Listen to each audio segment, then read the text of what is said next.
Bueno. Hola, mi nombre es Julio Sánchez y estamos en un nuevo capítulo de el podcast Vive tu Patrimonio. Esta semana ha sido bastante interesante porque hemos tenido dos celebraciones mundiales. La primera fue el 22 de abril, que fue el Día Mundial del Planeta Tierra, y el segundo fue exactamente el día siguiente, el 23 de abril, que fue el Día Mundial del Libro y de los Derechos de Autor. Ambas celebraciones han atrapado bastante a la comunidad a través de las redes sociales. Ha habido mucha información, muchas conferencias, conversatorios en torno a ambos temas, lo cual a mí me ha traído bastante alegría y sobre todo bastante contenido para poder consumir esta semana, ¿no? El segundo, el Día del Libro, me parece súper importante porque, uno, yo me considero un lector. Dos, la información está contenida en los libros. Y tres, considero que en esta nueva época la digitalización de los libros es fundamental para compartir más rápido la información. Ahora, por ejemplo, en este periodo de pandemia y en este periodo de aislamiento social en los cuales ya no podemos ir a las librerías a adquirir libros, ni tampoco podemos ir a las diferentes conferencias y asistir a ellas para poder adquirir la información del tema que nos interese. La digitalización de los libros, la difusión y la venta de los mismos en formatos, venga, ebook, PDF, facilitan un montón la transmisión del conocimiento. Y quiero justamente empezar a hablar acerca de este día, que para mí es sumamente importante, ¿no? El 23 de abril se celebra en todo el mundo, en realidad, el Día Internacional del Libro, y su origen se remonta en realidad a 1926, ya que fue en esa época o en ese año en el cual se tomó la decisión de empezar a celebrar esta fecha, sobre todo porque fue en 1616, un 23 de abril precisamente, cuando fallecieron Cervantes, Shakespeare y el Inca Garcilaso de la Vega. Los tres murieron el mismo día y ambos fueron pues importantes personalidades de las letras mundiales. Además, curiosamente, un 23 de abril también nacieron personalidades y escritores eminentes como Maurice Drew, Vladimir Nabokov o Manuel Mejía Vallejo, entre muchos otros, ¿no? Todo esto llevó a que esta fecha del 23 de abril se convierta, pues, en una fecha simbólica para la literatura universal y fue elegida en la Conferencia General de la UNESCO para rendir, pues, un homenaje al libro y a sus autores. Además, aprovechar este día también para alentar, en particular a los más jóvenes, a descubrir el placer de la lectura y respetar la irreemplazable contribución de los creadores del conocimiento en el proceso de la construcción social y cultural.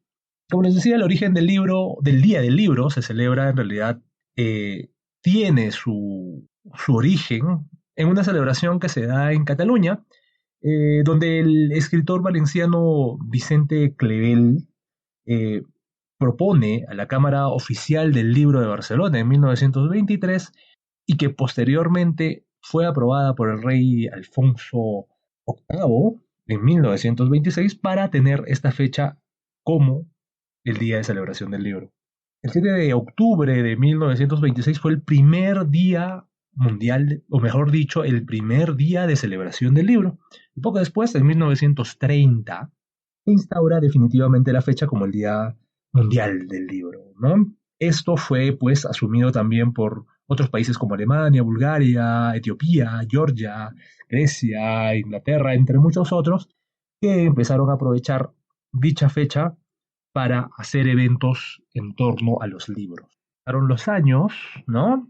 Y en 1995, en París, se desarrolló la 28ª Conferencia General de la Organización de las Naciones Unidas para la Educación, la Ciencia y la Cultura, la UNESCO, eh, cuando sus miembros decidieron pues oficializar el 23 de abril como el Día Internacional del Libro y y de los derechos de autor, ¿no? Para rendir homenaje justamente a los tres escritores de los cuales habíamos hablado al comienzo, ¿no? Y que fallecieron curiosamente en esta fecha. El primero, Miguel Cervantes, de Cervantes Saavedra, quien es mundialmente conocido por haber ser el autor de Don Quijote de la Mancha, murió, curiosamente, el 22 de abril, pero fue enterrado el día 23. Sin embargo, en el siglo XVI consideran que la costumbre dictaba que se debía consignar la fecha del fallecimiento, el día del entierro, y por eso en las actas figura que Miguel de Cervantes Saavedra murió el 23 de abril de 1610. Esta misma fecha, el escritor e historiador cusqueño de ascendencia hispano-incaica, conocido como el Inca Garcilaso de la Vega, autor de los comentarios reales de los incas, también falleció un 23 de abril, aunque diferentes historiadores datan su muerte en 3 días diferentes, ¿no? Entre el 22, el 23 o el 24 de 1616. Por la proximidad de los días, pues, la UNESCO considera también la fecha y 1616 también fue un momento o un día interesante porque el poeta inglés William Shakespeare, quien es conocido por haber escrito Hamlet o Romeo y Julieta, tiene como fecha de fallecimiento el 23 de abril de 1616, pero curiosamente su fecha tampoco es exacta, ya que entonces todavía sobrevivía el calendario juliano en buena parte de Europa, y por ende se considera que su verdadera fecha de fallecimiento fue el 3 de mayo. Sin embargo, pues por esta diferencia de calendarios decidieron también indicarla como el 23 de abril. La proximidad de los días en los que estos tres personajes de la escritura fallecieron, y curiosamente el mismo año, hace ya más de 400 años atrás, fue motivo pues para que la UNESCO le otorgara la fecha. Tiene sentido, ¿no? Pensemos más o menos cuál es la importancia que ha tenido el libro en la transmisión del conocimiento y cómo es que su existencia ha permitido que las culturas de la sociedad humana pueda transmitir el conocimiento a lo largo del tiempo. El Perú, el país donde vivo, tiene aún serios problemas de analfabetismo y además los libros tienen pocos subsidios y por ende el precio de los mismos tiende a ser caro.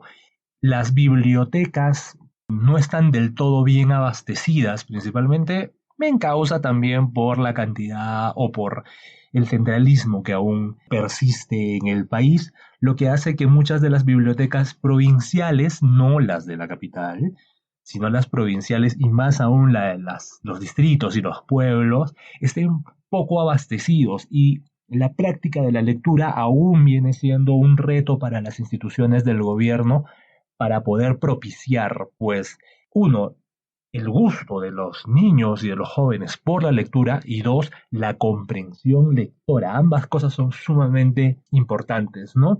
Sin embargo, yo como persona que vive y trabaja en torno a las humanidades, en realidad entiendo la importancia de, uno, saber leer, dos, tener el gusto por leer y tres, practicar la comprensión lectora. La importancia de los libros no solo va relacionada al interés que se tiene por transmitir el conocimiento, sino también por perpetuarlo. ¿Por qué? Porque antes la transmisión del conocimiento se daba, o mejor dicho, se continúa dando de manera oral, pero perpetuar esos datos, esa información o esa experiencia que pueden llegar a tener los autores y plasmarlas en un libro ha sido fundamental para que la sociedad humana perdure y pueda aprovechar esos conocimientos y continuar creando nuevos en torno a lo que ya había sido experimentado por otras personas. ¿Qué significa el libro? Me metí a la RAE y empecé a ver que el libro, la palabra libro, proviene del latín liber, que significa la parte interior de la corteza del árbol. Los romanos, por ejemplo, usaban esta corteza como materia prima para fabricar los libros, ¿no? Paralelamente en la India se escribió en hojas de palmera, por ejemplo, y los japoneses hacían rollos con estos vegetales para poder producir los pergaminos sobre los cuales escribían, ¿no? Un poco de historia acerca del libro, pues los primeros testimonios que se tiene de la escritura se encontraron en Oriente, concretamente en Mesopotamia, en torno más o menos al 3000 antes de Cristo, se datan los bulae, que son piedras o fragmentos de piedra, donde se plasmaban posiblemente a golpe de martillo y cuña, mensajes completos, ¿no? Relacionados pues a temas administrativos o económicos. Los sumerios, los babilonios, los asirios o los hititas eran pues quienes empezaban a utilizar este tipo de comienzos de escritura para poder llegar a tener un control, o mejor dicho, empezar a controlar y contabilizar de manera adecuada la cantidad de datos que tenían como sociedades agrícolas, ¿no? Más o menos en torno al 2000 antes de Cristo, los egipcios ya escribían en un soporte mucho más perdurable, como eran los papiros, los cuales se extraían pues de las plantas acuáticas abundantes en las orillas del río Nilo, por lo que no debe parecernos extraño su uso. Después de, de un elaborado secado y prensado de estas fibras textiles, se extendían las hojas flexibles, se secaban y posteriormente se utilizaban para poder escribir una serie de iconos que posteriormente ah, irían siendo mejorados cuando se da el contacto entre los griegos y los egipcios, más o menos en el siglo VI antes de Cristo. Debemos entender que los libros eran un producto bastante caro. Uno por lo complicado que era elaborarlos. Primeramente, elaborar el soporte sobre los cuales se iban a escribir. Segundo, pues las personas que se encargaban de este tipo de labores, los escribanos, tenían que ser formados por muchos años. Y consideremos más o menos que en el siglo I después de Cristo, una hoja de papiro costaba lo que vendría a ser unos $60 en la actualidad. Sin embargo, los grandes estados como Egipto, Grecia y Roma decidieron pues invertir en la formación de personas y en la adquisición de este tipo de materias primas porque les interesaba la difusión y la conservación, creo yo, del conocimiento, ya que antes el mismo conocimiento había sido, o mejor dicho, se daba de manera oral. Entonces, para la educación de las élites, básicamente, se requería pues de este tipo de documentos que permitan, primero, enseñarle a las personas a leer, dos, comprender, y tres, empezar también, ¿por qué no ellos a producir conocimiento? Ya en nuestra era eh, ya teníamos pues el pergamino como soporte de material vegetal. Sin embargo, también empezó a elaborarse pergaminos utilizando la piel de reses muertas o vacas o ovejas y ya no solo obtenerlos de una fuente vegetal. Por ejemplo, tras quitarles los vellos, tras un proceso a la piel del animal, tras un proceso de secado, se conseguía un soporte más o menos firme y dura, que definitivamente era más duradero que el papiro obtenido de material vegetal, ¿no? Los libros de historia nos señalan que en Roma nació algo parecido al libro actual, que es el Codex Membranae. Asimismo, en el Museo Británico podemos ver el ejemplar mejor conservado de Bellis Macedonis. Y más o menos en el 80 después de Cristo también nos ha llegado, quedan, mejor dicho, restos de la recopilación que hizo un poeta marcial sobre cómo se podían comprar los libros y cómo se elaboraban pues las hojas ah, en aquellos años, ¿no? Más o menos en el siglo I después de Cristo. Sobre el uso del pergamino, encontré un dato curioso y es que las pieles solían estar en torno a... solían alcanzar más o menos medio metro, sí, más o menos medio metro cuadrado, lo que daba más o menos para unas 12 páginas dentro de un libro. Por tanto, consideren, un libro de más o menos 50 páginas requería entre 10 a 12 pieles de animales. Realmente, si lo consideramos, era una buena inversión, una fuerte inversión. El papiro y el pergamino convivieron durante largo tiempo y fueron utilizados de manera paralela, ¿no? El papiro casi nunca duraba más de 200 o 300 años en un buen estado, por lo que era más económico. Algunos dicen también que la expansión del cristianismo fue clave para la consolidación de los códices y hay que tener en cuenta que era una religión creciente, interesada pues en asentar su doctrina y difundir sus escrituras y por ende invirtieron muchísimo en la producción de los libros, ¿no? De aquí vendría pues la Biblia.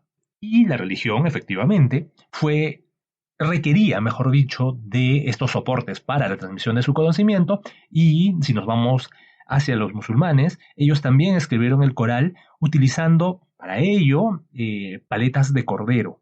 De este modo era más fácil y segura también la transmisión de su conocimiento. Otro dato interesante es que en África se encontraron algunos, algunas suras o asoras de libros sagrados musulmanes sobre osamentas de gacela u otros animales autóctonos, ¿no? La llegada del papel posteriormente revolucionó en realidad la cultura del libro, ¿no? El origen es oriental, el papel es un invento que data más o menos del siglo segundo después de Cristo y se le atribuye a Kai Lung, un eunuco de la corte del emperador chino Gedi. Sus primeros hallazgos se sitúan en una torre abandonada de la Gran Muralla, sin embargo, los expertos aseguran que el verdadero hacedor es un desconocido. Con anterioridad a esa fecha deberían existir otros modelos más rudimentarios del papel, los cuales lamentablemente no han sido bien identificados debido pues a la mala confección y sobre todo el paso del tiempo que ha ido deteriorando el material sobre el cual fueron elaborados. Los primeros testimonios escritos denominan al papel chino como Zi, que sería ZHI. Solo los libros más lujosos usaban seda.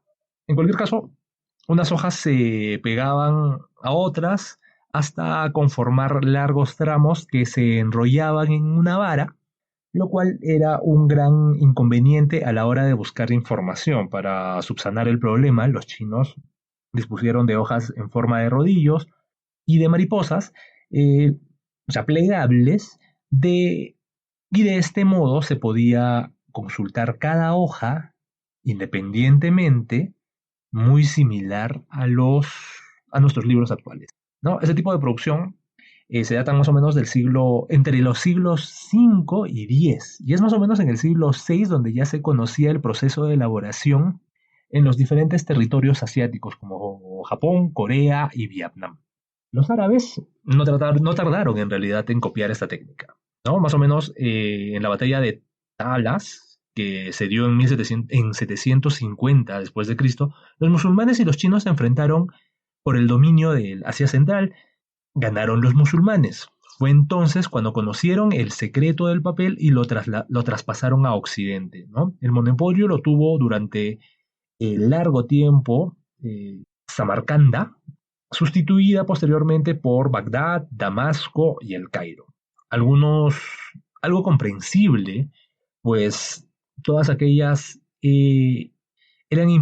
esas ciudades eran importantes centros musulmanes, pero sobre todo eran un punto clave en la ruta de la seda. Y más o menos en el siglo XII ya se conocía en Al-Andabul o en Al-Andalus y en el Reino de Aragón.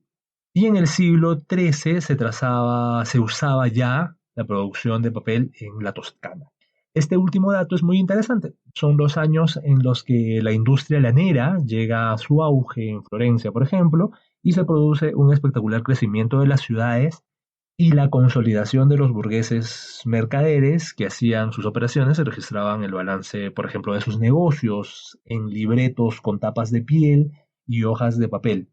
Pero no olvidemos pues que fue en el siglo XI donde el papiro todavía seguía siendo utilizado en Occidente. Entonces, siguiendo básicamente cómo se extiende la importancia del papel y la producción del libro, nos damos cuenta pues que el origen de dicho registro fue básicamente económico, ¿no? Necesitaban las personas tener un control estricto de su producción, en este caso, de las ventas, de las compras, y un lugar donde podían tener dicha información disponible eran estos libros contables, si queremos darles el término, ¿no? Algo similar a lo que había sucedido, pues, en Mesopotamia. Siguiendo con la historia del libro, es más o menos hasta el siglo X, donde buena parte del mundo que sabía escribir a mano, eh, tiene pues la imagen de un monje copiando grandes libros en un scriptorium, que es como una gran biblioteca. Tengamos en mente, por ejemplo, que las imágenes que nos mostraban en el libro El nombre de la rosa. Y en esta idea, y es esta idea, mejor dicho, la que nos servirá de mucho, pues es bastante fiel a lo que estaba sucediendo en realidad en Europa, ¿no?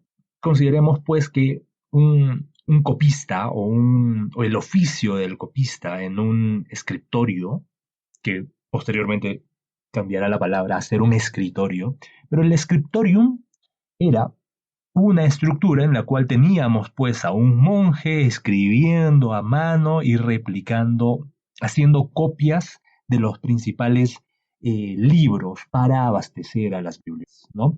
Debido al elevado precio que tenían los manuscritos, los estudiantes no podían costearse copias de los textos originales y por esto dependían tanto de la exposición de esos textos en las escuelas universitarias y surgió la necesidad de empezar a sacar copias, pero no de los libros enteros, sino de fragmentos que podían ser estudiados eh, y, que podían, y que podían obtenerse de manera separada, por separado, mejor dicho, y así poco a poco ir compilando los libros.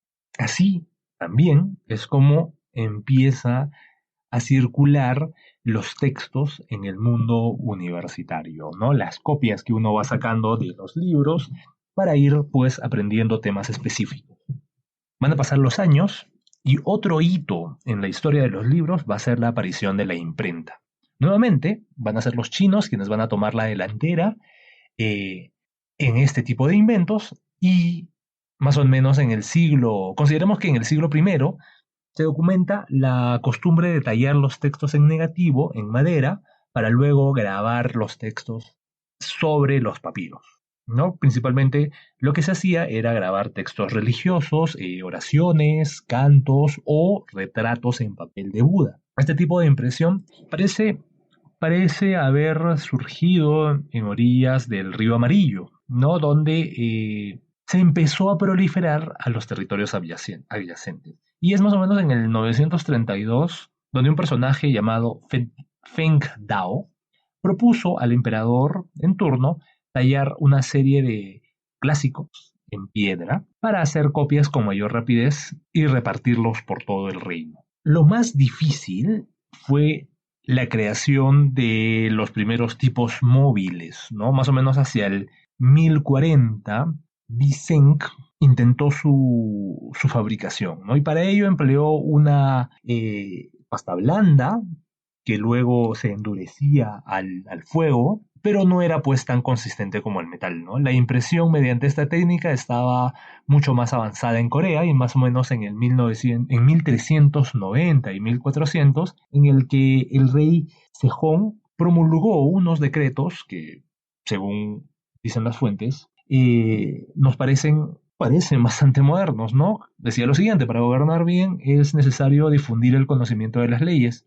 Nuestro territorio es el más oriental de todos y los libros procedentes de China son escasos. Los bloques de madera se desgastan con facilidad y además es muy difícil grabar todos los libros del mundo. Por tanto, quiero que se fabriquen caracteres de cobre para la imprenta. Y todos estos cargos correrán a cargo del Tesoro Real porque el pueblo no puede asumir los costos de semejante obra. Y así es como en Corea se crean los tipos móviles que se hicieron en cobre y posteriormente podían estamparse sobre los papiros o sobre el papel y dejar pues la impresión, ¿no? China no vio en la imprenta una revolución cultural, ni mucho menos. Para comprender este proceso es necesario recordar que no usan un sistema silábico como el inglés o el español. En otras palabras, En los idiomas eslavos o románicos se combinan sílabas para componer palabras, mientras que en el mandarín la expresión de ideas se hace de modo separado mediante diferentes ideogramas, que a su vez pueden tener significados dispares dependiendo de la entonación aplicada, ¿no? La complejidad del idioma era tal que no fue rentable el funcionamiento de la imprenta, ¿no? Entonces, los éxitos que había tenido la imprenta en Oriente eran muy bajos en comparación a los que sí estaba obteniendo en Occidente. Consideremos ahora que los tipos móviles son una combinación de números, letras, sílabas, como una máquina de escribir, si quieren verlo de esa manera, sobre los cuales se van ordenando de tal manera que dejan toda una estructura, los párrafos ya distribuidos, y estos, después de pasarles la tinta, se colocan sobre la superficie de papel, en este caso. Fue en Europa donde se da un paso firme en la imprenta, ¿no? El descubrimiento en realidad de la imprenta en Occidente fue gracias a tres innovaciones. Primero la prensa, después el metal fundido y tercero la tinta grasa.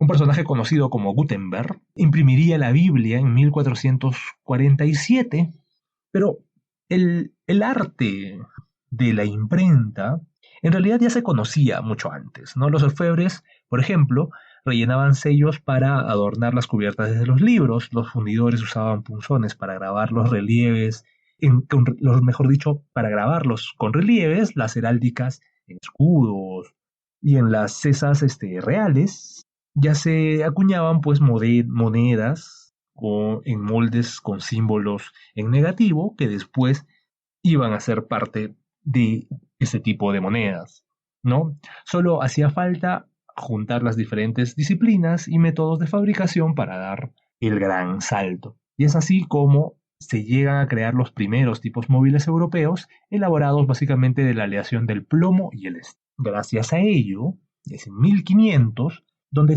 solo 12 países conocían el secreto de los tipos móviles y ya habían sido impresos 40.000 ediciones de libros, ¿no? Va a ser Vanocio Biringuccio quien va a decir la fundición de los tipos es una obra pirotécnica. Y más o menos en 1550 la nueva tecnología había llegado a América.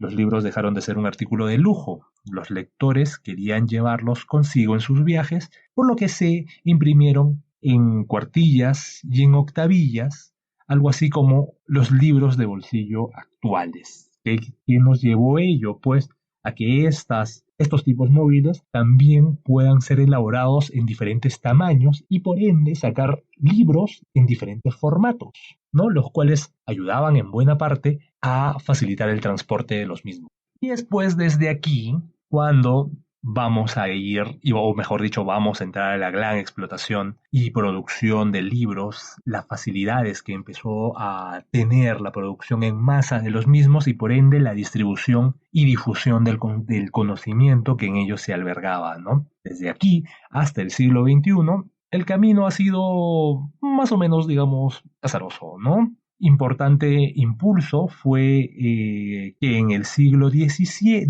mejor dicho, los reyes ilustrados, quienes intentaron aplicar más en la teoría que en la práctica, políticas para culturizar al pueblo. Por ejemplo, solo en Europa, o mejor dicho, solo en España, se publican más de 60.000 títulos al año. Y la producción de libros, gracias al Internet y a las nuevas tecnologías, ha permitido también la aparición de los libros electrónicos, donde se puede archivar gran cantidad de información. ¿Cuál es el gran valor del libro? ¿Cuál es el gran valor de su invento? ¿No? Gracias al libro, la cultura se difundió rápidamente entre toda la población. Aunque no es la norma más general, no es acertado creer que solo estaban los libros al alcance de las élites. Existían una serie de libros baratos para las clases bajas, medias y bajas, aunque eran inicialmente inútiles si tenemos en cuenta que muy poca cantidad de la población, entre el 80 y el 90% de la población, a grosso modo, no sabía leer. Por ello, para poder difundir la cultura, también debían mejorar las técnicas educativas.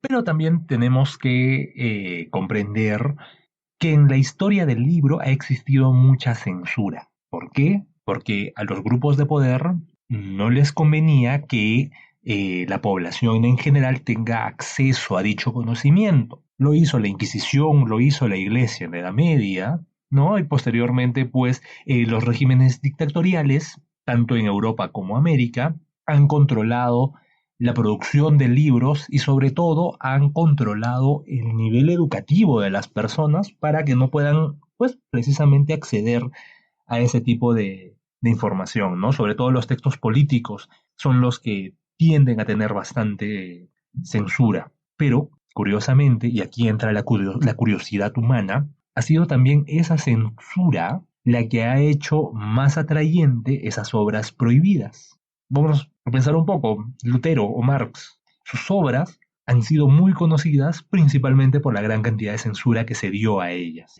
La actual época en la que nos encontramos de confinamiento por temas de salubridad y el problema por la pandemia mundial, ha conllevado a que la producción de libros, o mejor dicho, la distribución de los libros, sea mucho más eficiente a través de plataformas digitales. Vamos a tener una serie de plataformas en las cuales uno puede adquirir los libros digitales y ya estamos hasta cierto punto dejando de lado los libros físicos. La facilidad que están dando los soportes digitales, ya sea un ebook, un iPad, una tablet, con las diferentes aplicaciones que permiten la lectura de los mismos, facilita la lectura. Yo, por ejemplo, tengo un ebook que me parece extraordinario porque tengo más de 150 libros grabados en ese aparato y puedo irlos leyendo en el momento y en el lugar donde se me plazcan. Puedo irme de viaje y puedo seguirlos leyendo. Puedo estar en la sala y estoy leyendo algún tipo de libro. Asimismo, la distribución de los libros por Internet ha hecho que uno pueda acceder desde estas plataformas a una cantidad de libros que no podría acceder mediante la visita a las librerías, ¿no? Otra cosa, ya no puedes ir a las bibliotecas, entonces las mismas bibliotecas están empezando a abrir sus catálogos para lectura mediante plataformas virtuales o para la descarga de los mismos. La digitalización de los libros ha facilitado también a los escritores poder publicar sus escritos sin la necesidad de pasar por editoriales y no tener que esperar los tiempos que demora pues el proceso editorial. Todo ello ha hecho también, al ya no necesitar soportes físicos para la impresión de los libros, que los costos de los mismos sean mucho más reducidos. Por ejemplo, a través del iTunes o a través del Google Books, uno puede empezar a comprar libros que en físico pueden llegar a costar 3 o 4 veces más que la versión digital, lo cual también hace que el acceso a los libros sea más fácil. Digo, también en esta época de pandemia en la cual han surgido en redes sociales diferentes movimientos para incentivar la lectura. Por ejemplo, un hashtag que dice quédate en casa leyendo y aprovecha el tiempo que tienes ahora para pues acabar esos libros que nunca tuviste el tiempo necesario para terminarlos, ya sea por la ajetreada vida laboral o los estudios o las diferentes actividades que uno desarrolla en su vida cotidiana y que ahora por estar confinado pues tienes un libro, un tiempo que podrías aprovechar para leer ese libro pendiente o, por qué no, escribir ese libro pendiente. Considero que en esta época de pandemia y esta época de crisis sanitaria mundial es inevitable pensar que el protagonismo que están tomando los libros digitales frente a los de papel es importantísimo. La lectura es una actividad que puede realizarse en cualquier lugar, capaz de entretener, capaz de aportar increíbles beneficios a nuestra mente, y para muchos, creo yo, se ha convertido en un pasatiempo ideal en tiempos de cuarentena. Y ante la imposibilidad de ir a una biblioteca o a una librería, la adquisición de libros electrónicos ha sido más que recurrente en estos últimos días y considero además va a cambiar rotundamente la manera de adquirir libros, la manera de publicar libros en las épocas venideras. En la página web que va a acompañar este podcast voy a dejar una serie de links donde pueden descargar interesantes libros, cuáles son las plataformas que yo utilizo para para adquirir libros digitales, dónde los compro, cuáles son los libros que estoy leyendo ahora. Y he aprovechado este día para poder repasar un poco de la historia del libro, reflexionar un poco sobre su importancia, de cómo hemos llegado a estos días y curiosamente cómo estamos pasando la cuarentena acompañados de un buen día. Esto ha sido Vive tu Patrimonio y nos encontramos en nuestro próximo episodio. Un fuerte abrazo para todos. Chao.